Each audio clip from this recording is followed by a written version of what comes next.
সুপ্রিয় দর্শক, আসসালামু আলাইকুম। এন মোহাম্মদ নিবেদিত পাবলিক পার্লামেন্ট অনুষ্ঠানে আপনাদের সবাইকে স্বাগত জানাচ্ছি। আমি সিকান্দার রেমান। চারজন অতিথি আমাদের সঙ্গে স্টুডিওতে এসে যুক্ত হয়েছেন। আমি পরিচয় করিয়ে দিচ্ছি। আমার ডান দিকে রয়েছেন অধ্যক্ষ মোহাম্মদ সেলিম ভুঁইয়া, সংসদ সদস্য বিএনপি। এরপর রয়েছেন শরীফুজ্জামান শরীফ, সাবেক সভাপতি বাংলাদেশ ছাত্র ইউনিয়ন। আমার বাদিকে রয়েছেন মোহাম্মদ সেলিম উদ্দিন, সভাপতি বাংলাদেশ জামাত ইসলামী, ঢাকা মহানগর উত্তর। সবশেষ রয়েছেন আরিফুল ইসলাম আদিব, সিনিয়র যুগ্ম আহ্বায়ক, এনসিপি। আলোচনা শুরু করতে চাই শরীফুজ্জামান শরীফ আপনাকে দিয়ে। আপনি আজকে সংসদ দেখেছেন তো নিশ্চয়ই? জি জি। সংসদে যে বিষয়গুলো আলোচনায় এসেছে, এই বিষয়টা আপনার দৃষ্টি আকর্ষণ করছি। বিশেষ করে মুক্তিযোদ্ধা ফজলুর রহমান এবং বাংলাদেশ জাতীয় পার্টির চেয়ারম্যান ব্যারিস্টার আন্দোলন রহমান পার্থর যে বক্তব্য, একই সঙ্গে এই বক্তব্যের পাল্টা বক্তব্য হিসেবে জামাতের আমির ডাক্তার শফিকুর রহমান উনি যে বক্তব্য দিয়েছেন, এই বিষয়গুলো আসলে আপনার বক্তব্যটা জানতে চাই। হ্যাঁ, ধন্যবাদ আপনাকে, ধন্যবাদ দর্শক শ্রোতা এবং সাথের সব আলোচককে। প্রথম জায়গায় যদি বলেন, ফজলুর রহমান উনি একজন বীর মুক্তিযোদ্ধা, একজন ছাত্রনেতা ছিলেন এবং খুব ডার্ক সাইটের একজন নেতা ছিলেন। বাংলাদেশের সৃষ্টির সাথে ফজলুর রহমানের শ্রম আছে, আত্মত্যাগ আছে, ঘাম আছে এবং সংগ্রামী ঐতিহ্য আছে। ফজলুর রহমান যা বলেছেন, আমি তার মধ্যে কোনো মিথ্যা কথা দেখি না। তিনি বাংলাদেশের মানুষের দীর্ঘদিনের বুকের ভেতরে অনেক পুঞ্জীভূত ক্ষোভ তার কণ্ঠ থেকে প্রতিধ্বনিত হয়েছে এবং এই কথাগুলো বলার কারণে তার মতো একজন স্বনামখ্যাত মুক্তিযোদ্ধাকে যেভাবে গত ১.৫ বছর নানাভাবে অপদস্থ করা হয়েছে, সেই কথাটিও তার মুখ থেকে বেরিয়ে এসেছে। কারা করলে অপদস্থটা? তার বাসার সামনে আপনার মনে আছে যে এক কিশোরী কি অশ্লীল ভাষা ব্যবহার করে তার বাসার সামনে গিয়ে যে আচরণগুলো করা হয়েছে, সেই ক্ষোভ তিনি তুলে ধরেছেন।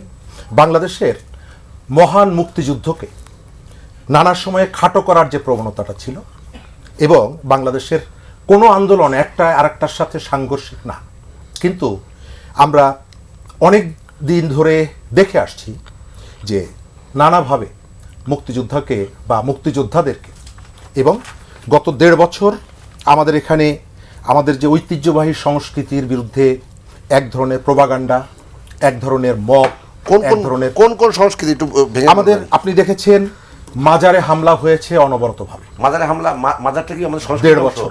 হ্যাঁ, আমাদের সংস্কৃতির একটা অংশ।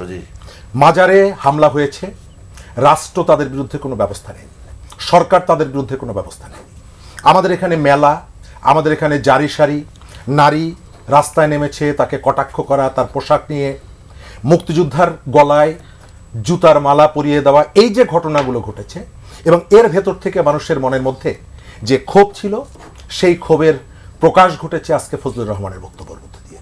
আমি তার এই বক্তব্যের যুগকে শতভাগ সমর্থন করি এবং তাকে আমি স্যালুট জানাই, কারণ এই কথাগুলো আমরা শুনতে চাচ্ছিলাম। জি, আপনার কাছে শেষ একটা ছোট্ট এক কথা বলতে, এই যে যেই অভিযোগগুলো আপনি করলেন, এই অভিযোগের তীরটা কার দিকে? অন্তর্বর্তীকালীন সরকার, জুলাইয়ের ভেতর থেকে যে সরকারটি এসেছিল, একটা ইনক্লুসিভ সোসাইটি গঠন করার জন্য সে দেশকে এগিয়ে নিয়ে যাওয়ার কথা বলেছিল, কিন্তু সেই মৌলিক জায়গা থেকে সে সরে গিয়েছিল।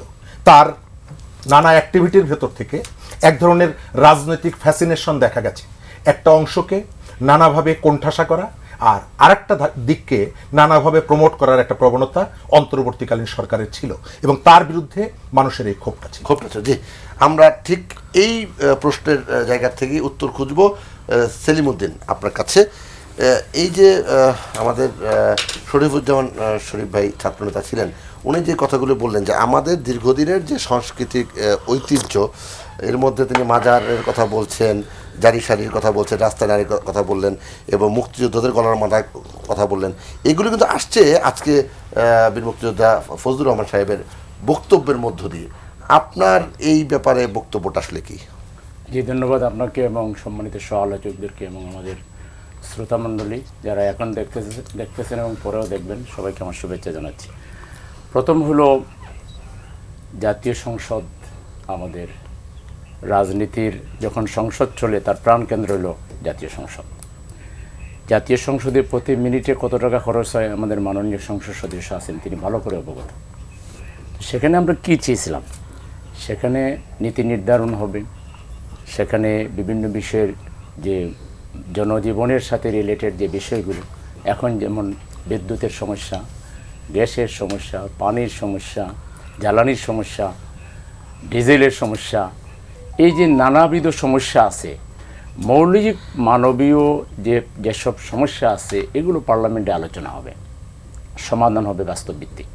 কিন্তু মাননীয় সংসদ সদস্য বীর মুক্তিযোদ্ধা ফজলুর রহমান সাহেব আজকে সংসদে তিনি যেভাবে অহেতুক জুলাই যে অভ্যুত্থান, এটা বাংলাদেশের কোটি কোটি মানুষের প্রাণের অভ্যুত্থান।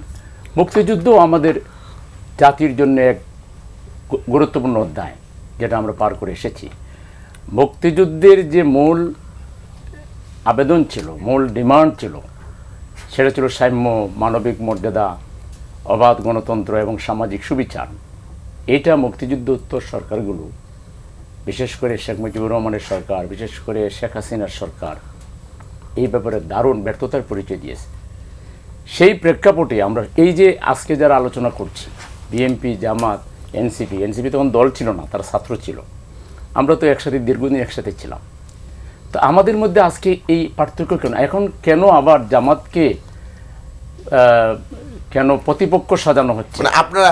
জামাতকে এখানে প্রতিপক্ষ সাজানো হচ্ছে কেন? ৭১ নিয়ে তো কোনো বিতর্ক নেই ভাই, ৭১ একটা মীমাংসিত বিষয়। ৭১কে এখানে টেনে এনে জুলাইকে একটা মানে প্রেশারের মধ্যে ফেলা, জুলাইকে অবমাননা করা, ওনার মূল আলোচনার সাবস্টেন্স যদি আমি বুঝে থাকি, উনি বুঝাইতে চেয়েছেন জুলাই এটা কিছুই না। আমরা তো এইভাবে ভাবি না, আমরা ভাবি ৭১ও আমাদের জাতির জন্য অত্যন্ত গুরুত্বপূর্ণ অধ্যায়।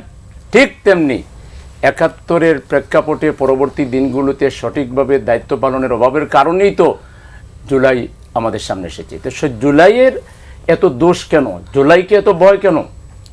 আমরা মনে করি ৫ কোটি মানুষ যে গণভোটের রায় দিয়েছে, আজকে তার বক্তব্য সেই ৫ কোটি মানুষের বিরুদ্ধে গিয়েছে এবং এর মাধ্যমে তিনি বিএনপিকে ক্ষতিগ্রস্ত করেছেন, এটাই প্রমাণ করার চেষ্টা করতেছেন। উনি কে? ওনার পরিচয় আমরা জানি, বীর মুক্তিযোদ্ধা, নো ডাউট, কিন্তু উনি সাবেক আওয়ামী লীগার। উনি বিএনপির গালে সোয়ার হয়ে বিএনপিকে আওয়ামী লীগের পথে নিয়ে যাওয়ার তার অসৎ কোনো উদ্দেশ্য থাকতে পারে। সেই জন্য তিনি পার্লামেন্টে আজকে সম্পূর্ণ অযাচিতভাবে কথা বলবেন। উনি এখন জ্বালানির সংকট নিয়ে কথা বলবেন।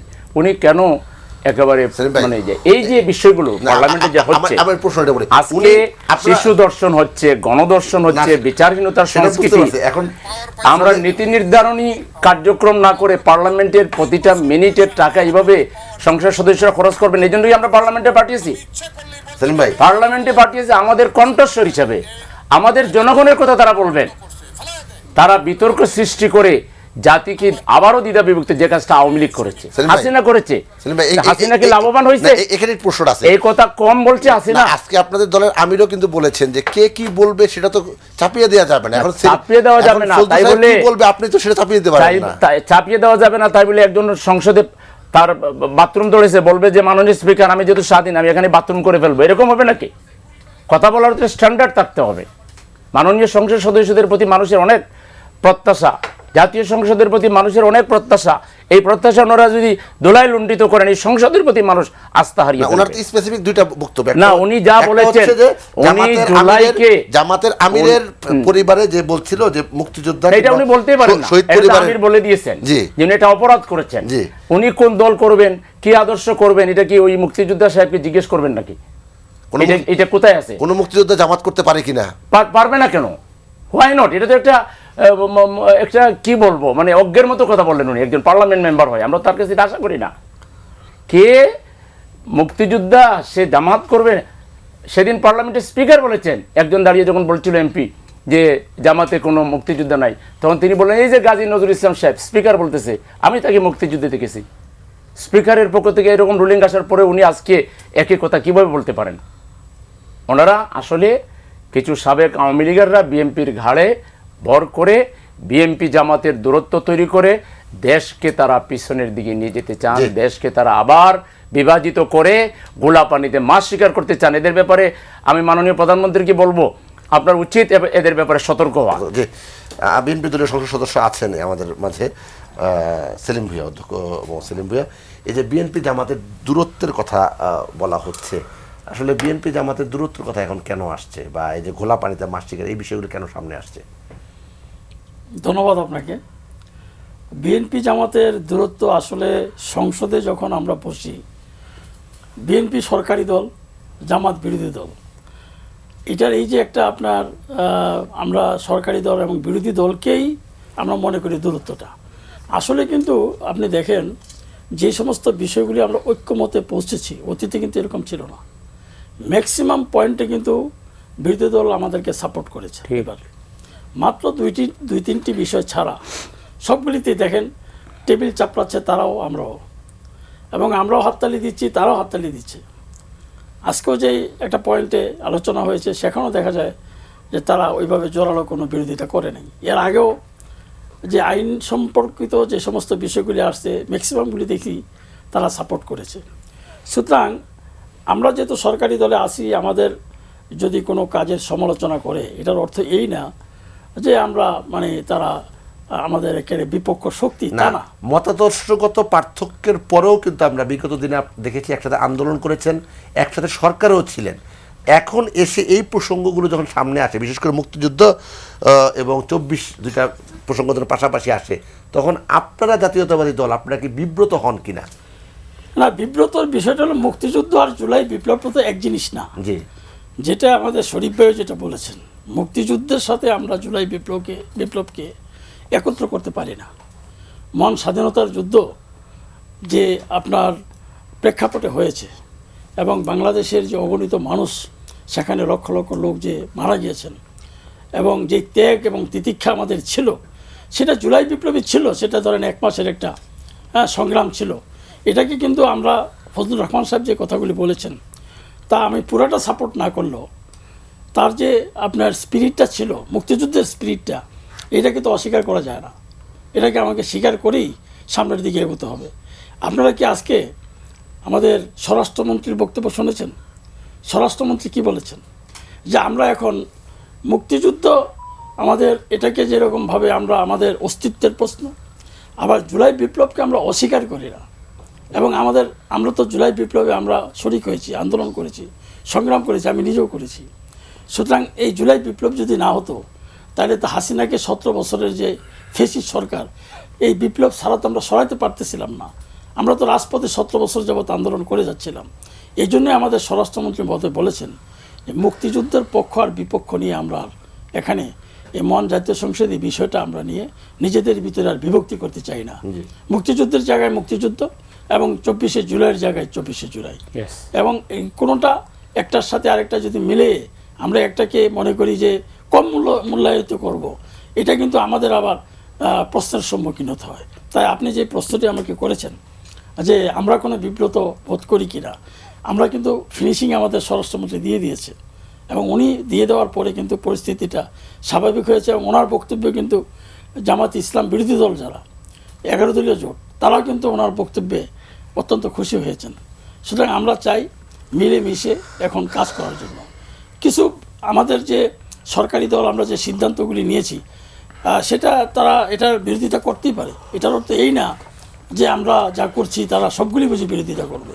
আবার তারা কিছু বললে আমরা একেবারে মানে খুব একটা মানে এরকম একটা অবস্থানে যাব, কেন তারা এই ধরনের কথা বললো, এটাও আমরা ওই রকমের পলিটিক্সটা আমাদের মাননীয় প্রধানমন্ত্রী এখন করতে চাচ্ছে না।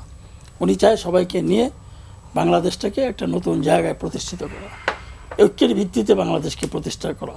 উনি যেটা বলেছেন আই হ্যাভ এ প্ল্যানটা কি, সবাইকে নিয়ে মিলেমিশে একটা জাতীয় ঐক্য প্রতিষ্ঠা করা।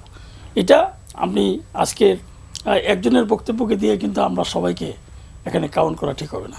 তবে ফজলুর রহমান সাহেবের বিপক্ষে যে কাজগুলি জুলাই বিপ্লবের পরে করেছেন সেগুলি অমানবিক ছিল। তার বাড়িতে, তার বাড়ির সামনে গিয়ে পিকেটিং করা, এবং যে মেয়েটা এগুলি করেছেন পরবর্তীতে তার এই মেয়ের চরিত্রগুলি কিন্তু জনসম্মুখে প্রকাশ হয়েছে। সুতরাং ওই সময় যদি পুলিশ এবং আমাদের লোকেরা যদি তাকে আপনার ঠিকমতো আপনার শেল্টার দিতে না পারতো, তাহলে পরিস্থিতি অন্যদিকেও যেতে পারতো। সুতরাং সেই প্রেক্ষাপট থেকে, সেই সেন্টিমেন্ট থেকে ওনার যে বক্তব্য উনি দিয়েছেন এবং ওনার দিক থেকে উনি ঠিক আছে। যে ছাত্রনেতা আছেন আরিফুল ইসলাম আদিব, যারা জুলাই আন্দোলনে একেবারে সম্মুখ সারিতে থেকে আন্দোলন করেছেন, এনসিপির সিনিয়র যুগ্ম আহ্বায়ক আরিফুল ইসলাম আদিব, এই বিষয়টা আসলে আমরা এত বেশি আলোচনা করছি যে আসলে জুলাই নাকি ৭১ নাকি জুলাই, বিশেষ করে মব যেগুলো হয়েছে সেগুলোর অনেকগুলোর ক্ষেত্রে কিন্তু ছাত্রদের একটা প্রত্যক্ষ বা পরোক্ষ সহায়তা বলি বা সাপোর্ট বলি এগুলি কিন্তু ছিল। এই বিষয়গুলো আসলে এনসিপি এখন কিভাবে মিনিমাইজ করছে? ধন্যবাদ আপনাকে, বিশেষ করে সিনিয়র 3 জন উপস্থিত আছেন তাদেরকে ধন্যবাদ জানাই। প্রথমত বিষয় হচ্ছে দেখেন, বৈষম্য বিরোধী আন্দোলনের তখন যে নেতৃত্ব ছিল, অভ্যুত্থানের পরপরই কোনো গুরুত্বপূর্ণ নেতৃত্বের জায়গা থেকে যে কখনো কোনো স্পেসিফিক রেফারেন্স দিয়ে কেউ বলতে পারবে কি না যে নাহিদ ইসলাম থেকে কিংবা হাসনাত, সার্জিস কিংবা আরও যারা গুরুত্বপূর্ণ ছিল যে রেফারেন্স দিয়ে যে জুলাই ৭১ হচ্ছে বড়, এটা কেউ কোনো দিন শিক্ষার্থীদের পক্ষ থেকে কেউ এটা দাবি করে না। দাবিটা এটা মানে এটা এই প্রশ্নটা ছুটছে কারা? প্রশ্নটা ছুটছে আমার এখন স্পষ্ট মনে আছে যে গত ডিসেম্বরে আসিফ মাহমুদ সজীব ভাইয়া তিনি স্মৃতিসৌধে ফুল দিয়ে আর কি আসতেছিলেন, তখন সাংবাদিক প্রশ্ন করছে যে জুলাই বড় না ৭১ বড়। আসিফ মাহমুদ বলছে যে এটা কী ধরনের প্রশ্ন, মানে আজকের সাথে তো এই প্রশ্ন তো যায় না। বলছে যে এই প্রশ্নটা করাটাই তো হচ্ছে মানেটা কি, যে এই জিনিসটা ঘটলো কি গণেশটা হচ্ছে। দেখেন এখানে একটা জিনিস বলা হয় যে মুক্তিযুদ্ধের চেতনার ব্যবসা করা হয়েছে। আমি বলি যে মুক্তিযোদ্ধার চেতনার কথা বলে ব্যবসা করা হয় না, বরঞ্চ মুক্তিযোদ্ধার চেতনার নামে একটা গণহত্যার প্লট তৈরি করা হয়েছে। সমাজের রাষ্ট্রের একটা বড় বৃহত্তর মানুষকে উন্মানুষ করা হয়েছে, তাদেরকে রাজাকার ট্যাগ দেওয়া বলেন, তাদেরকে মৌলবাদের ট্যাগ দিয়ে হচ্ছে তাদেরকে মেরে ফেলাটা মনে করেন এক ধরনের জায়েজ করে ফেলছে। বিএনপির হাজার হাজার নেতাকর্মীকে ডিরেক্ট ক্রস ফায়ার দেওয়া হচ্ছে, র্যাবের মাধ্যমে মেরে ফেলছে। জামাত ইসলামের বহু নেতাদেরকে, ছাত্র নেতাদেরকে হচ্ছে আপনার ক্রস ফায়ার দিয়ে মেরে ফেলছে। শিবির করলে বিশ্ববিদ্যালয় ক্যাম্পাসগুলোতে প্রকাশ্যে পিটিয়ে পর্যন্ত মেরে ফেলতো, কেউ টু শব্দ প্রতিবাদ করতো না। ফলে মুক্তিযুদ্ধের চেতনা করে আওয়ামী লীগ যেটা করেছে যে এই চেতনার মাধ্যমে সমাজের একটা অংশকে উন্মানুষ করে তাকে নির্যাতন, তার ফ্যাসিবাদ কায়েমের জন্য ব্যবহার করছে। এটাগুলো একটা কথা। যখন অভ্যুত্থানটা হয়েছে সেই জায়গার থেকে মুক্তির জন্য বিএনপি বলেন, জামাত বলেন, বাম সংগঠন বলেন, ইসলামপন্থীরা বলেন, মানে সকল দল ছাত্ররা মিলেই এই অভ্যুত্থানটা সাধিত করছে। আওয়ামী লীগের ইন্টেলেকচুয়ালরা প্রথম সোশ্যাল মিডিয়ার মাধ্যমে এই বয়ান ছাড়ছে যে মুক্তিযুদ্ধ বড় না জুলাই বড়। এইটার মাধ্যমে কি হয়েছে যে ছাত্র নেতৃবৃন্দ এবং যেহেতু বিএনপির একটা অংশ তারা সরাসরি মুক্তিযুদ্ধের সাথে রিলেটেড, তাদের ভিতরে ছাত্রদের ভিতরে এই প্রথম হচ্ছে দ্বিধা বিভক্ত করলো। এইটা আপনার বিএনপিরও কেউ কোনোদিন দাবি করে না যে তারা এই জুলাই হচ্ছে ইয়ার থেকে বড়। ছাত্রদেরও অফিসিয়ালি কেউ আপনি বলতে পারবেন না যেটা রেফারেন্স আসলে বলা যায়। দ্বিতীয়ত হচ্ছে অন্তর্বর্তীকালে দ্বিতীয় স্বাধীনতা এর কারা বললো না, দ্বিতীয় স্বাধীনতা বলার অবশ্যই যৌক্তিকতা আছে। দ্বিতীয়ত স্বাধীনতার এটার পক্ষে আমি দ্বিতীয় স্বাধীনতা বলেছে এবং এটার কেন যৌক্তিকতা আপনি যদি বিরোধীতে না যান তাহলে আমি 2 মিনিটে গুরুত্বপূর্ণ। আপনি যেটা বলছেন যে দ্বিতীয় স্বাধীনতা, কেন দ্বিতীয় স্বাধীনতা আমি বলি না, এটা বলা হয়েছে, বলা হয়েছে। আমিও দ্বিতীয় স্বাধীনতার আমি এটার পক্ষে। এটা কারণটা হচ্ছে বাংলাদেশের ৭১ স্বাধীনতা হয়েছে আপনার কিসের জন্য? আপনার অর্থনৈতিক মুক্তির জন্য, আপনার সাম্য মানবিক মর্যাদার জন্য, আপনার স্বাধীনতা সার্বভৌমত্ব, আপনার যে ভূখণ্ড এই ভূখণ্ডের আপনার অর্থনীতি, আপনার রাষ্ট্রনীতি আপনি স্বাধীনভাবে সিদ্ধান্ত নেবেন, এটাই তো বিষয়। স্বাধীনতা যদি কয়জন সেনা অফিসার মারা গেছে? খুব কম সংখ্যক, মানে সেনা অফিসার লেভেলে। আপনি মুক্তিযুদ্ধে মারা গেছে লাখ লাখ, কিন্তু আপনি স্বাধীনতা যারা নেতৃত্ব দিচ্ছে, কমান্ডার ছিল, সেক্টর কমান্ডার থেকে শুরু করে যারা মূল দায়িত্বে ছিল, তাদের 17 থেকে সম্ভবত 39 জন বা এরকম একটা সংখ্যা মারা গেছে। 2008 সালে নীল নকশার যে নির্বাচন হয়েছে, দিল্লির থেকে প্রেসক্রিপ্ট করে যে নির্বাচন হয়েছে, একটা দেশের ভোটাধিকার, রাষ্ট্র ক্ষমতায় কারা আসবে, কারা বিরোধী দল হবে, এইটা যখন সিদ্ধান্ত হয়, 14 সালে নির্বাচন আগে বিনা নির্বাচনে যখন 153 জন এমপি নির্বাচিত হয়ে গেছে এবং পাশের রাষ্ট্রের পররাষ্ট্র সচিব আইসা নির্বাচনের ছক কষে, বিরোধী দলগুলো আন্দোলন করে উল্টা তাদের বিরুদ্ধে, বাংলাদেশের আপনার পোলাইট রাজনীতিবিদে মির্জা ফখরুল, যার বিরুদ্ধে হচ্ছে 300-র মতন মামলা দিছে যে বাস পোড়ানোর মামলা, অথচ সে ধরেন অফিসেই থাকে। মানে মির্জা ফখরুল যদি কোথাও চলাফেরা করে, এটা তো মিডিয়া দেখা যায়, তার নামে ধরেন বাস পোড়ানোর মামলা দিছে। ক্ষমতায় এসে 8 সালে প্রথমেই 25শে ফেব্রুয়ারি 57 জন সেনা কর্মকর্তা সাথে আরও সৈনিক সহ আপনার 72 জন মারছে। সেইটার নাম দিছে বিডিআর বিদ্রোহ। কেন বিডিআর বিদ্রোহ নাম দিয়েছে? বিডিআর বিদ্রোহ না, এটা স্পষ্ট নীল নকশা ছিল যে সেনাবাহিনীকে সম্পূর্ণ হচ্ছে এখানে ধ্বংস করা। তাহলে আপনার একটা রাষ্ট্রের যেখানে আপনি ভোট দিয়ে আপনার নিজের প্রতিনিধি নিজে নির্বাচিত করতে পারেন না, সেই স্বাধীনতা আপনার ভুলণ্ঠিত করছে পরোক্ষভাবে সরাসরি পাশের রাষ্ট্র ভারত। আপনার সেই জায়গা থেকে আপনাকে 5ই আগস্ট এখানকার আপামর মানুষ সেই জায়গা থেকে মুক্ত করছে। তাহলে আপনার একটা রাষ্ট্র 5ই আগস্টের আগে আপনার স্বাধীনতা পতাকা, স্বাধীন পতাকা ছিল, সার্বভৌমত্ব ছিল, কিন্তু আপনি স্বাধীনভাবে অনেক সিদ্ধান্ত নিতে পারেন না। আপনি অন্য রাষ্ট্রের সাথে চুক্তি করতে হলে ইন্ডিয়ার অনুমতি নিতে হতো, আপনার পররাষ্ট্রনীতি, আপনার দেশের মন্ত্রীরা বক্তব্য দিত যে আমি ভারত সরকারকে অনুরোধ করেছি তারা যেন শেখ হাসিনার পাশে দাঁড়ায়, এটা পররাষ্ট্রমন্ত্রীর বক্তব্য। এই জন্য কি প্রফেসর ইউনূস যাদের মানে আপনারা আন্দোলন করে যেই সরকার প্রধানকে আনলেন, এই জন্যই কি তিনি ক্ষমতায় ছাড়ার আগ মুহূর্তে আমেরিকার সঙ্গে এমন কিছু চুক্তি করলেন যেই চুক্তিগুলো নিয়ে এখন প্রশ্ন দেখা দিচ্ছে সেই স্বাধীনতার জন্য? না, অবশ্যই এখানে যেই চুক্তি করছেন সেটার জন্য তো দ্বিতীয় স্বাধীনতার বিষয়টা এটার সঙ্গে প্রসঙ্গ না। বিষয়টা হচ্ছে যে আপনি যদি বলেন যে আমেরিকার সাথে চুক্তি করে হচ্ছে নির্বাচন হয়েছে, তাহলে তো সেটা বিএনপি চুক্তি করছে। বিএনপি ওই সরকার পররাষ্ট্রমন্ত্রী আইনা তার পররাষ্ট্রমন্ত্রী বানাইছে। বিএনপি কি নির্বাচনের 3 দিন আগে কি আমেরিকারে কথা দিয়া লিখিত কিছু দিয়া ক্ষমতা আসছে কিনা সেটা বিএনপির জিজ্ঞেস করবেন। অধ্যক্ষ মোহাম্মদ সেলিম ভাই, আপনি বিরতির এক মুহূর্তে শুনছিলেন এনসিপির সিনিয়র যুগ্ম আহ্বায়ক, এই অভিযোগটা কিন্তু তার না। এই অভিযোগটা আপনাদের যারা প্রতিপক্ষ তারা কিন্তু এই অভিযোগটা দিচ্ছে। বিশেষ করে পররাষ্ট্র উপদেষ্টা যখন পররাষ্ট্রমন্ত্রী হলেন তারপর থেকে কিন্তু এই অভিযোগগুলো আসছে। যদিও মার্কিন রাষ্ট্রদূত গতকালই বলেছেন যে বাংলাদেশের সাথে যুক্তরাষ্ট্রের বাণিজ্য চুক্তি, অংশীদারিত্বের প্রস্তাব কোনো গোপন সমঝোতা বা ভিত্তিহীন প্রকল্প বা ঋণ ফাঁদের কূটনীতি নয়, তিনি কিন্তু স্পষ্ট করেছেন। কিন্তু এই বিষয়টি নিয়ে কিন্তু অনেক সমালোচনা রয়েছে, বিশেষ করে কেনাকাটার ক্ষেত্রে যে একটা অসামঞ্জস্যতা আছে, এটা তো আসলে স্পষ্ট বোঝাই যাচ্ছে। তো আপনাদের প্রতি যে অভিযোগটা আছে, অভিযোগের বিষয়ে কী জবাব দেবেন? আসলে এ ধরনের অভিযোগ ভিত্তিহীন অভিযোগ। কারণ এখানে বিএনপি এমন একটি দল, সংখ্যাগরিষ্ঠ জনগণের দল। বিএনপি এটা তো আপনার কারোর সাথে চুক্তি করে ক্ষমতা আসতে হবে না। কারণ বিএনপি এবার ধরেন 211টি আসন পেয়েছে। অনেক জায়গায় আমাদেরকে মুভমেন্ট করতে দেওয়া হয়নি। মানে আর্মির যে চরিত্র ছিল, বিশেষ করে আমাকেও যদি ধরেন, আমি একজন শিক্ষক, আমাকে কোনো কেন্দ্রে ঢুকতে দেয়নি, অথচ তারপরে তো পাশ করে এমপি হয়ে আসলেন। এরপরও ধরেন কত জনপ্রিয়তা থাকলে সেটা হয়েছে।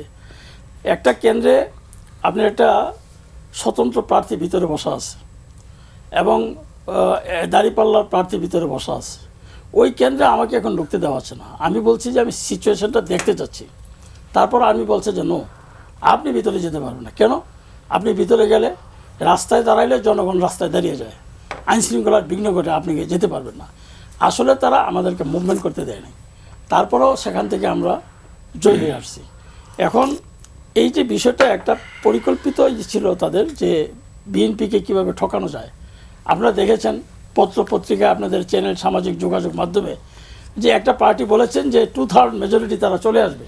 এখন তারা কিসের ভিত্তিতে বলছেন আমরা জানি না।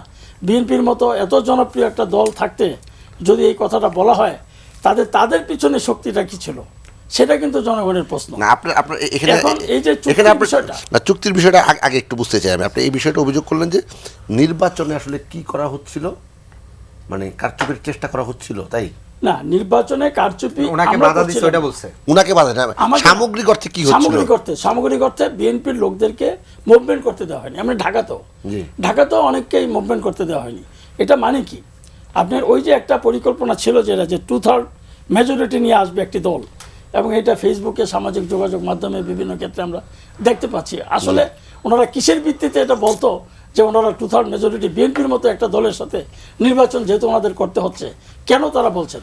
সুতরাং এটা যখন আমরা এখানে বিপুল সংখ্যাগরিষ্ঠতা অর্জন করে সংসদে আসছি, তখন বললো যে আমাদের সাথে আমেরিকার চুক্তি হয়েছে, আবার মাঝে মাঝে বলে ভারতের সাথে চুক্তি হয়েছে। এগুলি হলো কথার কথা।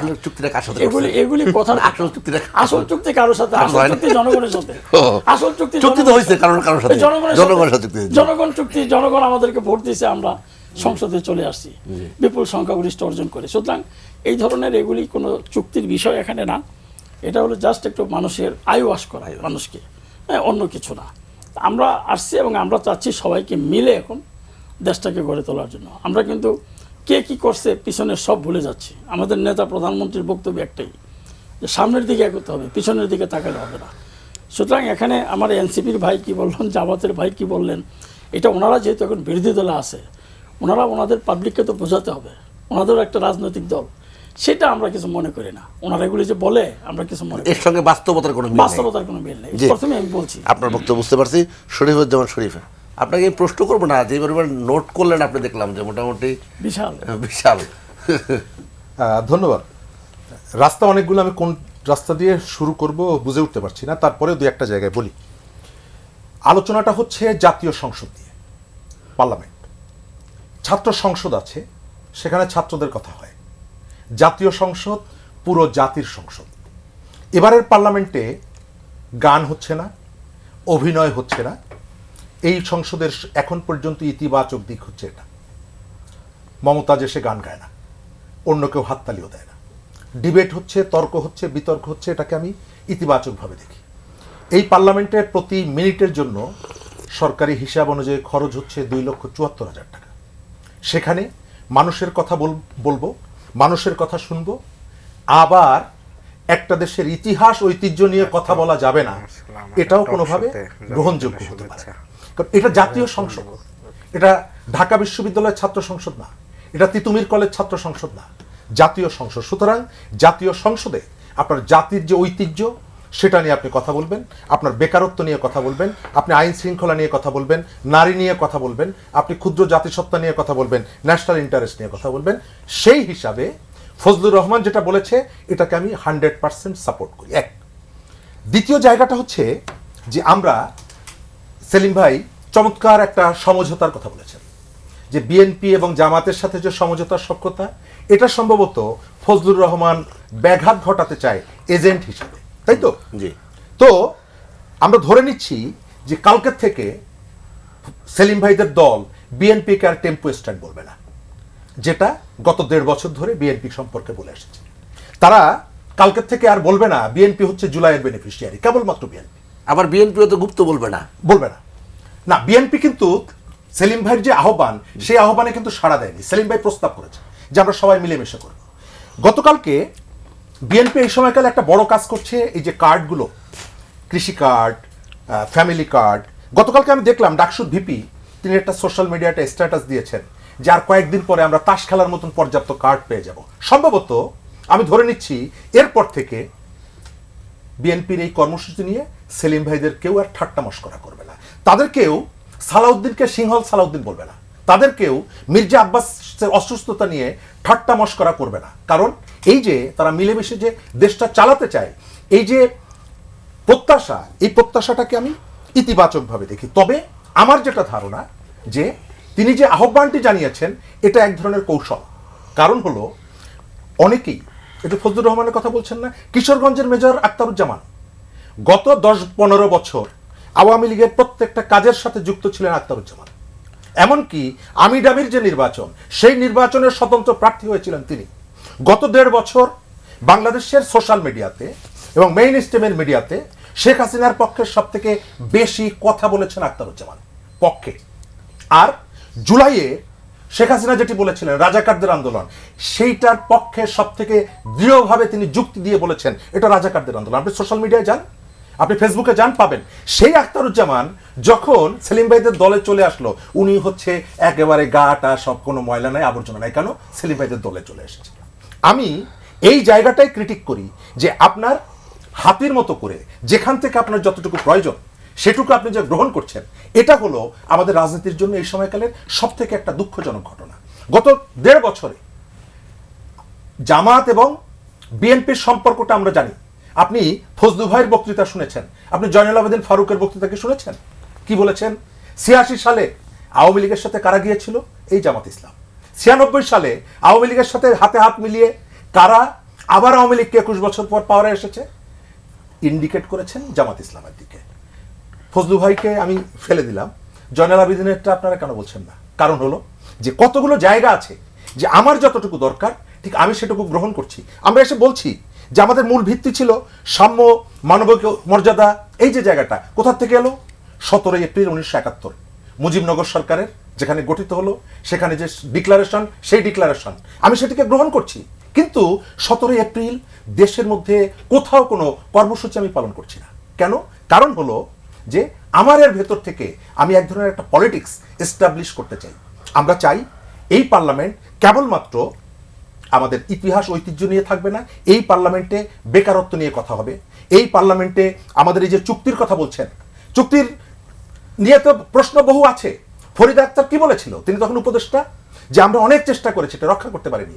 আমাদের এনসিপির নেতা আছেন, তাদের প্রতিনিধি ক্যাবিনেটে ছিলেন। এই দায়টা আমরা আমাদের জায়গা থেকে তাদের কাছে প্রশ্ন করব যে আপনাদের রোল কি ছিল, আপনারা জিজ্ঞেস করেন আপনাদের নেতাদের কাছে। যে চুক্তিটা হয়েছে, আমি অবশ্যই যেমনি ভাবে বাংলাদেশের রাজনীতিতে, বাংলাদেশের ইকোনমিতে ভারতের আধিপত্য, 10 ফেব্রুয়ারি চুক্তি, আমি শেষ করি আর 10 ফেব্রুয়ারি আমাদের তো কোনো প্রতিনিধি ছিল না গভর্নমেন্টে। আমাদের যে জায়গাগুলোতে যখন আমেরিকায় গেলেন ডক্টর ইউনূস সবাইকে সাথে করে নিয়ে, আপনারা তো সেটা বলছেন যে আলোচনা হয়েছে, তখন তো আপনারা সেই ক্যাবিনেটের মধ্যে ছিলেন, সেই মন্ত্রিসভায় ছিলেন আপনাদের প্রতিনিধিরা, আপনারাও গিয়েছিলেন। হ্যাঁ, 3 দল, আমি তো বিএনপি করেছে বলে, হ্যাঁ, তো আপনারা 3 দল, আমি 3 জনকে আমি আসামের কাঠগড়ায় দাঁড় করাবো। আপনি কেন বলেন যে জামাত ছিল, বিএনপি ছিল?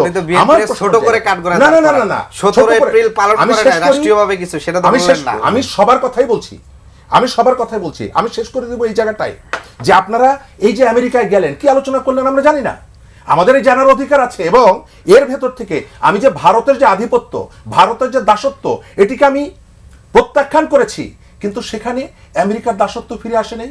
আমি ভারতের কাছ থেকে কি কিনবো, আমি সীমান্ত এলাকায় রাস্তা বানাবো, ভারতের কন্ট্রাক্টরদেরকে দিয়ে এই কাজটা করাতে হবে, আমি চুক্তি করেছি। তখন আমি তিতাস নদী ভরাট করে দিয়েছি, তার উপর থেকে যাতে ট্রাক চলাচল করতে পারে। আর এখন এসে আমেরিকার সাথে যেটা করেছি, এটা নিয়ে আমি কোনো প্রশ্ন তুলছি না। এই যে কাজটা, এই কাজটা কি, দ্বিতীয় জায়গাটা হচ্ছে খুব মজার, খুবই ইন্টারেস্টিং। খলিলুর রহমানের কথা বলা হয়। খলিলুর রহমান, আমি এটা বিভিন্ন সময় বলেছি যে আলোচনার জায়গাটা ফোকাসড হচ্ছে খলিলুর রহমান। আপনি বাংলা ভিশনের একজন কর্মকর্তা, আপনি কি ইচ্ছে করলেই অফিসিয়াল কোনো মৌলিক বিষয়ে এক সিদ্ধান্ত নিতে পারেন? সম্ভব না। এটা বাচ্চাদেরকে বোঝানো যায় যে খলিলুর রহমান চুক্তি করেছে আমেরিকার সাথে, ডক্টর ইউনূস জানতো না, এটা শিশুদেরকে শুধুমাত্র বোঝানো যায়, কিন্তু আপনি পাবলিককে বোঝাতে পারবেন?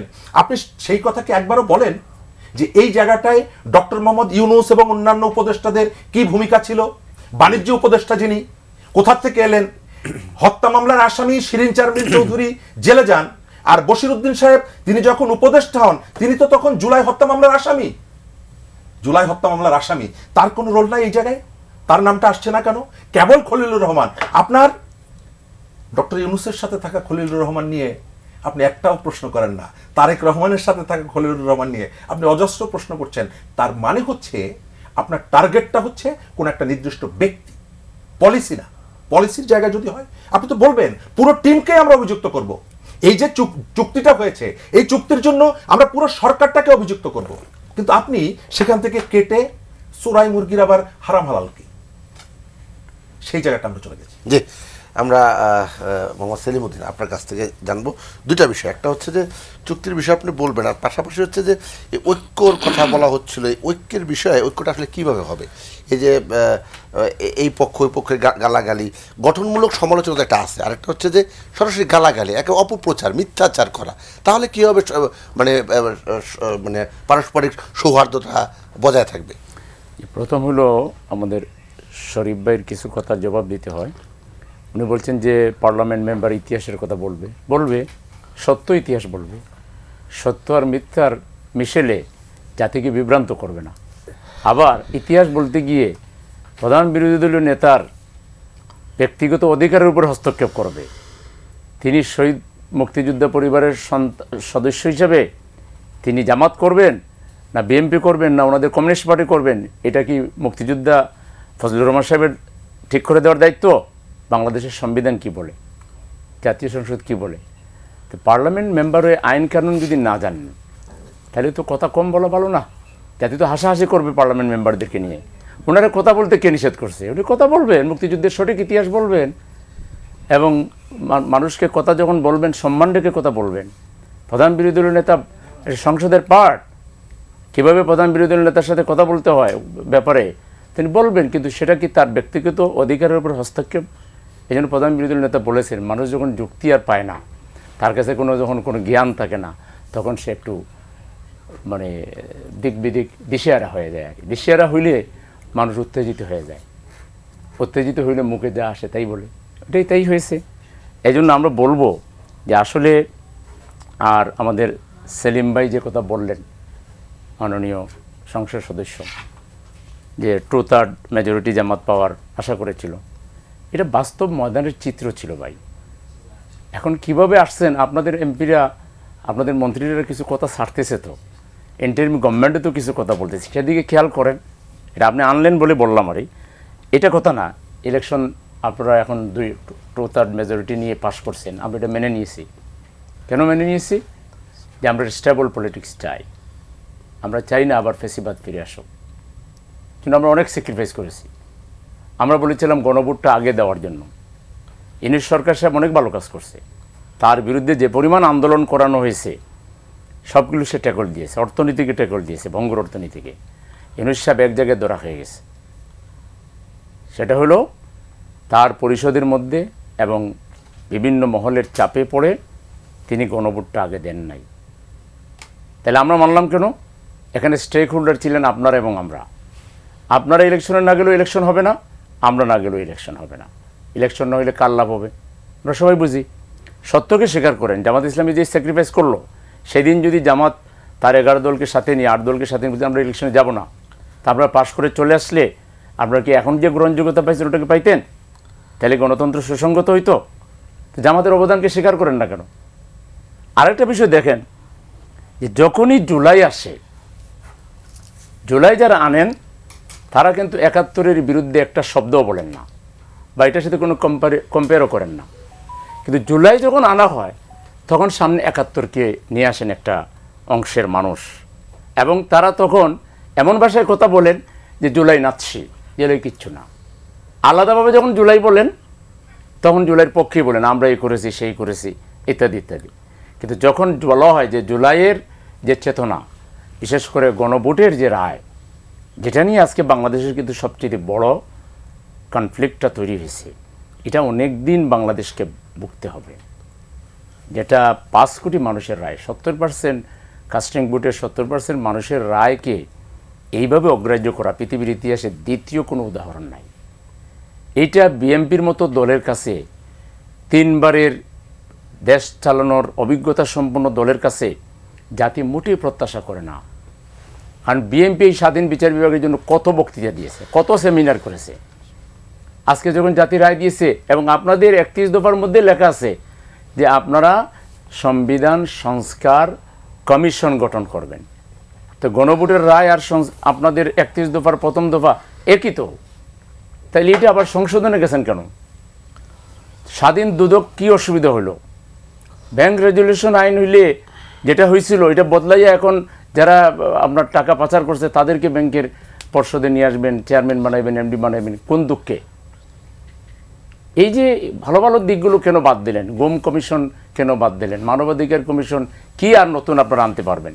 সবাই মিলে, নিউট্রাল গভর্নমেন্ট মিলে সবাই আমরা পার্টিসিপেট করেছি, আমরা পার্টিসিপেন্ট ছিলাম, সবাই মিলে আলোচনা করে যেটা করছি, এটার উপরে আবার আপনাদের কেন আলাদা নতুন করে কি আইন আপনারা করবেন? এখানে আপনাদের স্বার্থ সংরক্ষণ করবেন, আপনারা পুরাতন ব্যবস্থাকে জারি রাখবেন, আপনারা দেশ থেকে দুর্নীতি দূর হোক এটা চান না, বাংলাদেশ থেকে টাকা পাচার বন্ধ হোক এটা চান না। তাহলে এই যে বিষয়গুলো খুব দুঃখ লাগে আর যে জুলাইটাকে কেন, জুলাই না হলে আপনারা এমপি হতেন কীভাবে? মাননীয় প্রধানমন্ত্রী কি আজকে বাংলাদেশে থাকতেন জুলাই না হলে? বিরোধী দলের নেতা ডক্টর শফিকুর রহমান কি এখন প্রধান বিরোধী দলের নেতা হইতেন? জেলে থাকতেন হয়তো। তো জুলাইকেও কেন দুর্বল করে দেখার দরকার কেন? আর জুলাই আর 71 এক করার দরকার কেন? 71 তো 71ই, 71 না হলে আমরা দেশ পেতাম না। আর জুলাই না হইলে আমরা এখন পার্লামেন্ট মেম্বার হইতাম না, এখনকার পার্লামেন্টই থাকতো না। তাইলে এটাকে দুইটাকে একাকার করার তো দরকার নেই, অ্যামালগেটেড করার দরকার না। তো দুইটা দুই জিনিস। 71 হলো আমাদের এই দেশের ব্যক্তি স্বাধীনতা আমরা পেয়েছি 71-এর মাধ্যমে, এটাকে জুলাইয়ের সাথে মেলানোর তো কোনো দরকার নাই, জুলাই সেপারেট জিনিস।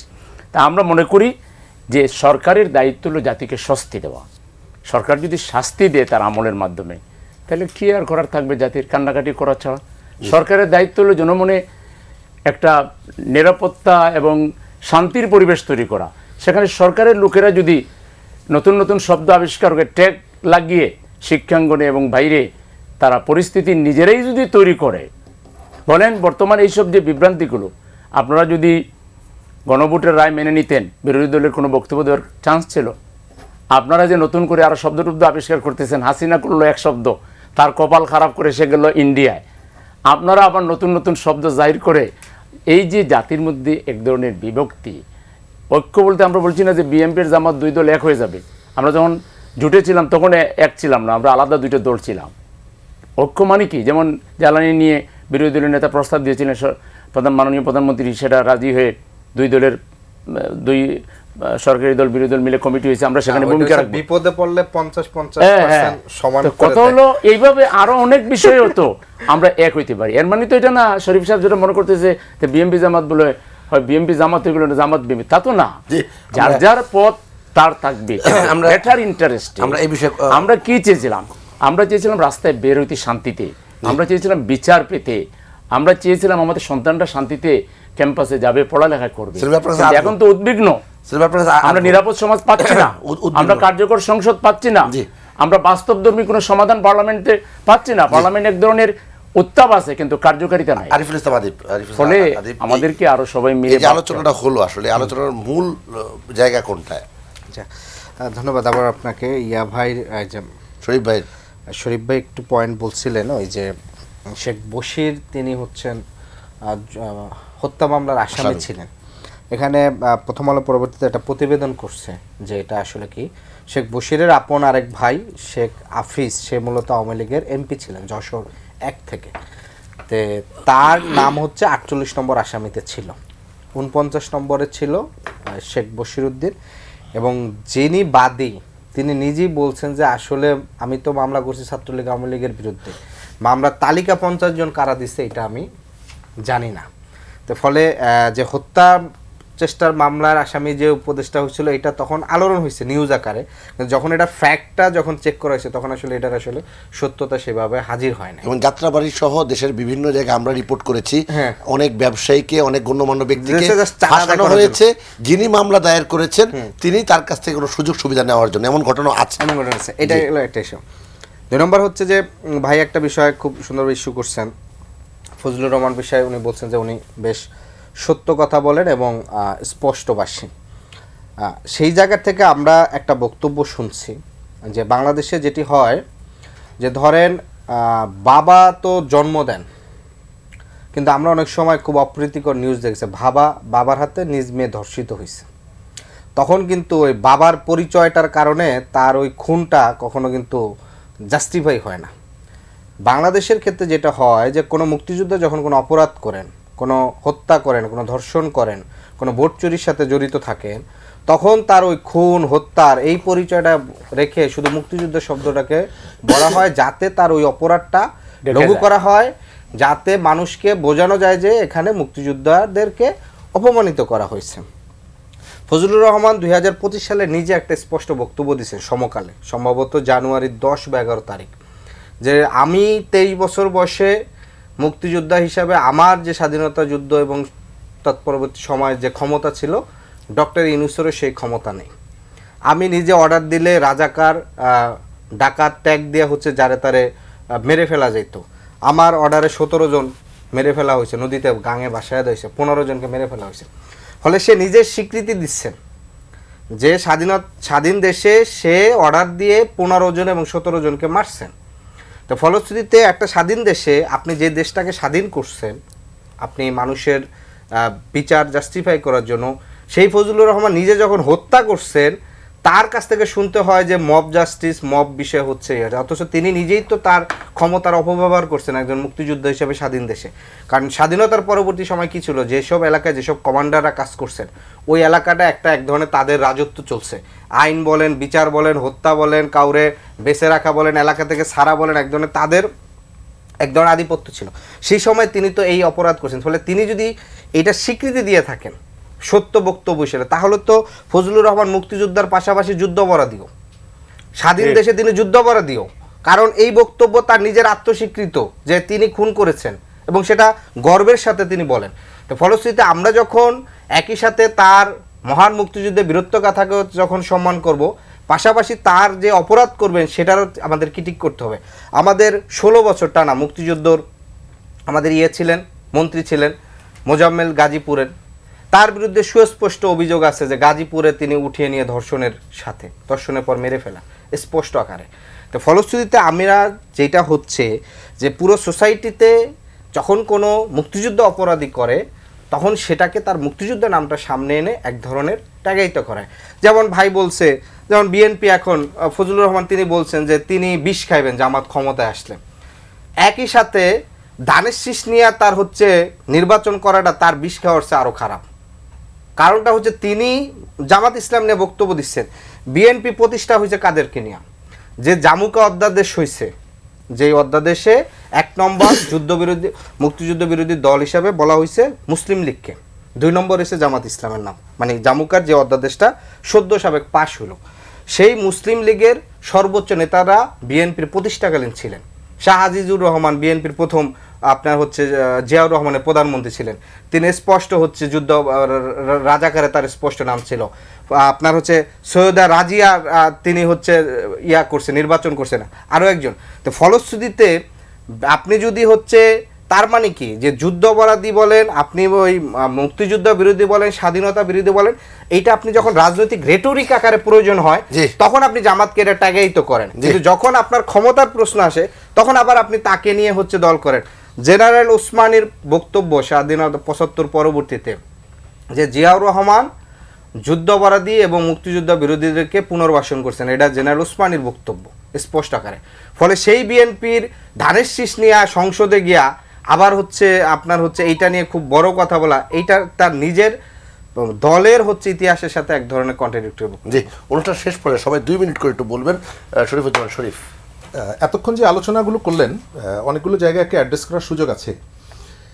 ফজলুর রহমানের হত্যাকাণ্ড তার হাত দিয়ে আদিব যেটা বলেছে তার বক্তব্য আমাদের এখানে বলা হয়েছে না যে মেট্রো রেলে আমরা আগুন দিয়েছি, বলা হয়েছে, অর্থাৎ পুলিশকে মেরেছি বলা হয়েছে না, বলা হয়েছে। অর্থাৎ একটা পরিস্থিতিতে আমরা 90-এর আন্দোলনের কর্মী ছিলাম, আমরা তো গাড়িতে আগুন দিয়েছি, আমরা তো পুলিশের সাথে মারামারি করেছি, আমরা তো কারফিউ ভেঙে মিছিল করেছি, এটা তো অস্বীকার করবো না। একটা পরিস্থিতিতে এক ধরনের ডিমান্ড ক্রিয়েট করে, আপনি তখন কিভাবে রিয়াক্ট করছেন? ফজলুর রহমান তিনি বাংলাদেশের সব রাজনীতির একেবারে কেন্দ্রবিন্দু, আমি সেটি বলছি না, কিন্তু তিনি যেটি বলেছেন আমি মনে করি না যে তিনি মিথ্যা বলেছেন। তিনি পার্লামেন্টে এই যে এখন যেভাবে তাকে ট্যাগ করা হচ্ছে যে তিনি বিরাট ভুল করে ফেলেছেন, এই যে বলছেন যে বিএনপির এখন উচিত হচ্ছে প্রয়োজন হলে তাকে সরিয়ে দিয়ে আমাদের সাথে মেলা, তো আপনার কার সাথে মিলবে? গত কয়েকদিন আগে তো আপনি বললেন যে বিএনপির নেতাদেরকে শাহবাগে আপনি ঝুলিয়ে পেটাবেন, বলেছেন না? তো আপনার সেই বিরোধ মিটে গেল? আপনি যতটুকু প্রয়োজন ঠিক ততটুকু আপনি পছন্দ মতো খুঁজে বের করছেন। গত 1.5 বছরে বিএনপি, এই যেটা সেলিম ভাই যেটা বলেছেন রাইট, জামাত যদি নির্বাচনে না আসতো তাহলে নির্বাচনটা হয়তো হতো না। একই সাথে আমি বিএনপির 20,000 সমালোচনা করতে পারি, কিন্তু এটাও আমি বলতে হবে গত 1.5 বছর মানে 5 আগস্টের পরে বিএনপির যে সাংগঠনিক ক্ষমতা এবং জনসমর্থন ছিল, অন্য কোনো রাজনৈতিক দল হলে 1.5 বছর অন্তর্বর্তীকালীন সরকারকে সময় দিত না বিএনপি একটা পরিবর্তনের জন্য। এবং আপনি খেয়াল করে দেখবেন যে এখানে 5 আগস্টের পর প্রথম টার্গেটটা হচ্ছে যে বিএনপিকে আমি আসামির কাঠগড়ায় দাঁড় করাবো, তারপরে জুলাইয়ের পক্ষে অন্যান্য যারা আছে একজনকে আমি আসামির কাঠগড়ায় দাঁড় করাবো। এবং জুলাই মানে হচ্ছে আমি হচ্ছে চেয়ারম্যান, আমি সার্টিফিকেট দিব সবাইকে, আমি কমিশনার সার্টিফিকেট দিব, আমরা দিচ্ছি। এই জায়গা থেকে আমাদেরকে বেরিয়ে আসা দরকার। পার্লামেন্ট আমাদের অনেকগুলো প্রবলেম আছে। গত 2.5 মাসে প্রায় 450 হত্যাকাণ্ডের ঘটনা ঘটেছে, 666টা ধর্ষণের ঘটনা ঘটেছে। আজকে স্বরাষ্ট্রমন্ত্রী পার্লামেন্টে বলেছে আমাদের ইকোনমি একটা চ্যালেঞ্জের মুখে আছে, আমাদের বৈষম্যের যে মুক্তি সেটি হয়নি, আমরা এই জায়গাগুলোকে অ্যাড্রেস করব। কিন্তু আমি যেটা দেখতে পাচ্ছি এখন পর্যন্ত ফজলুর রহমান বক্তৃতা করার আগ পর্যন্ত আপনি কি অস্বীকার করবেন যে বিএনপি এবং জামাত পরস্পরের বিরুদ্ধে যে কাদা ছোড়াছুড়ি ফজলুর রহমান তো আজকে বক্তৃতা করলো, এই কাজগুলো তো আপনারা গত 2 মাস ধরে করে আসছেন রে ভাই। জি মোহাম্মদ সেলিমউদ্দিন, আসলে এটা তো সত্য যে শুধু যে ফজলুর রহমান সাহেব পড়ছেন তা তো না, অনেক ধরনের কথা, যে আপনি যে কথাটা উচ্চারণই করলেন না, যে গুপ্তর কথাটা, এগুলো বিভিন্ন জায়গায় আমরা দেখছি পোস্টারিং আকারে, তারপরে যে ভুল বানানে লেখা টেখা, এগুলো হচ্ছে। তো আপনি এইগুলি করে পরস্পর বিরোধী কাদা ছড়াছড়ি করে ঐক্যটা হবে কীভাবে? না, কিসের ঐক্য করবেন? ঐক্যের তো দেশের স্বার্থ ঐক্য করবেন, গণতন্ত্রের স্বার্থ ঐক্য করবেন। আমরা পার্লামেন্টে ঐক্য করতেছি, কিন্তু ফজলুর রহমান সাহেব যে স্টাইলে বক্তৃতা দিয়েছেন, অথবা আজকে আন্দালিবুর রহমান পার্থ সাহেব যেভাবে একটা পালকিল্য সুলভ একজন প্রবীণ রাজনীতিবিদ ডাক্তার শফিকুর রহমান, জামাতের মতো দলের আমির, যেভাবে তার মানে ব্যক্তিগত সম্মান অধিকারের দিকে নজর রেখে তিনি যেন হেলে দুলে মনে হচ্ছে যেন উনি কোনো পল্টনে বক্তৃতা দিচ্ছেন। পার্লামেন্ট মেম্বারের তো একটা গার্ডস থাকতে হবে। আমরা আজকে খুব ব্যথিত হয়েছি আসলে, যে পার্লামেন্টকে আমরা জনগণের কণ্ঠস্বর ভাবতেছি, যেখানে মানুষের সমস্যার সমাধান হবে, নীতি নির্ধারণ হবে, সেখানে আমরা কি দেখছি? সময়ের অপচয় হচ্ছে, রাজনৈতিক নাটক হচ্ছে, এবং কার্ডের খেলা হচ্ছে, বিভিন্ন কার্ডের প্রকল্প, এটা সেটা। কিন্তু অপরাধ কি কমতেছে? এই যে উনি বললেন 854টা হত্যা হয়েছে গত 3 মাসে, ডাকাতি 160টা, 464টা খুনের মামলা হয়েছে, 666টা দর্শনের মামলা হয়েছে। ঢাকা শহর এখন নিরাপত্তাহীন একটা শহর। এখান থেকে আপনি নিরাপদে বাড়িতে যেতে পারবেন। আপনি সাংবাদিক, 8,000 অপরাধীকে গ্রেফতার করা হয়েছে শুধু মোহাম্মদপুর আর আদাবর এলাকা থেকে। তারপরে কি সেখানে সন্ত্রাস কমছে? সেখানে মামলা হয়েছে 2102টা, ছিনতাই বেড়েছে, চাঁদাবাজি বেড়েছে, অস্ত্রসহ হামলা হচ্ছে, ডাকাতি হচ্ছে, স্বর্ণ লুট হচ্ছে, শিশু দর্শন, গণদর্শন, বিচারহীনতার সংস্কৃতি। তাহলে আমরা জুলাই পরে যে আমরা সংসদ পেলাম, আমাদের আশা ছিল কি, আর হচ্ছেটা কি? জি, আমরা আশা করব সরকারি দল আরও দূরদর্শিতা, বিচক্ষণতার পরিচয় দিবেন এবং দেশটা যাতে শান্তিতে চলে সেই ব্যবস্থাটা করবেন। আমরা দেশবাসীর পক্ষ থেকে সরকারি দলের কাছে এটাই আবেদন রাখতে। এটা তো স্বাভাবিক যে আসলে যখন কোনো দল সরকারে থাকে, চারিদিকে তীর তার দিকেই থাকবে, প্রত্যাশাও তার দিকে থাকবে। আজকে রাতেও একজন শীর্ষ সন্ত্রাসীকে গুলি করে হত্যা করা হয়েছে। তো আসলেই তো এই যে বিষয়গুলো অভিযোগ আকারে আছে, সরকার আসলে এই বিষয়ে কি কি পদক্ষেপ নিচ্ছে একবারে সংক্ষেপে যদি বলতেন। আমরা সব রকমের পদক্ষেপই নিচ্ছি। আপনার স্বরাষ্ট্র মন্ত্রণালয় জিরো টলারেন্সে আছে, যত আপনার সন্ত্রাসী আছে বা চাঁদাবাজ আছে তাদের প্রতি আমাদের জিরো টলারেন্স আছে। আমাদের মাননীয় প্রধানমন্ত্রীরও যে কথাগুলি সেলিমউদ্দিন ভাই বলেছেন এবং আমাদের যে এনসিপি নেতা বলেছেন, আসলে সময় তো না, এগুলির কিছু জবাব দেওয়ার প্রয়োজন ছিল। আসলে যেহেতু আমরা ড্রাইভিং সিটে আছি, আমরা সরকারে আছি, আমরা সহনশীলতার পরিচয় দিচ্ছি। এবং যেখানে আপনার সেই শরীফ ভাই বলেছেন যে 5ই আগস্টের পরে যেই কর্মকাণ্ডগুলি ঘটেছে, আপনি যে ইউনূস সরকার সাহেব মানিয়েছিল জামাতের সরকার, এটা ক্লিয়ার। আমি আরো সময় পেলে আরো পরিষ্কার উদাহরণ দিয়ে বলতাম। আপনি শিক্ষা ক্ষেত্রে বলেন, শিক্ষা বলেন, স্বাস্থ্য বলেন, প্রতিটা খাতে জামাত দখল করে। ব্রিটিশ থেকে পাকিস্তান থেকে কাউকে বাদ রাখে নাই সাথে থাকতে, আওয়ামী লীগের সাথে তারাই। তারপরেও আমরা আপনার আমাদের সাথে আসছে, আমরা চাচ্ছিলাম, আমরা কারোর সাথে কেন আমাদের সাথে আসছে, তাদেরকে একটু নির্বাচন, পজিটিভলি কিছু অবাধ নিরপেক্ষ নির্বাচন আমরা উপহার দেব। এবং এটা দিতে গিয়ে যা যা করার আমাদের নেতা তারেক রহমান বারবার বলেছেন যে আপনারা সরকারকে। আরিফুল ইসলাম আদিব, 1 মিনিটে আপনারা অনেক আলোচনা হলো, আসলে সমাধান কোন পথে? 1 মিনিট। সমাধান অবশ্যই যেটা হচ্ছে যে দেখেন, সরকার যখন দেখছে জ্বালানি খাতে খুব জটিলতা তৈরি হয়েছে, তখন যে কমিটি করছে ঠিক বিরোধী দল থেকে গুনে গুনে সমান হিসাবে 5 জন দিয়ে দিচ্ছে। কিন্তু আপনি যদি অন্য কমিটিগুলা করতে যান, তখন দেখবেন যে 5 জন তো দূরের কথা, 2 জন বিরোধী দলের নিতেই তাদের হচ্ছে 2 দিন সংসদে হচ্ছে ঘাম ছড়িয়ে যাবে। ভালো কাজ করলো সমালোচনা, না না, এটা ভালো কাজ না। আপনি তো সংকটে হচ্ছে, মানে যাতে জ্বালানি খাতের দায়টা বিরোধী দলের উপরে দেওয়া যায়, তো বিরোধী দল এটা নিল কেন? ঠিক আছে, সেই জায়গা থেকে হচ্ছে 5 জন দেওয়া হয়েছে।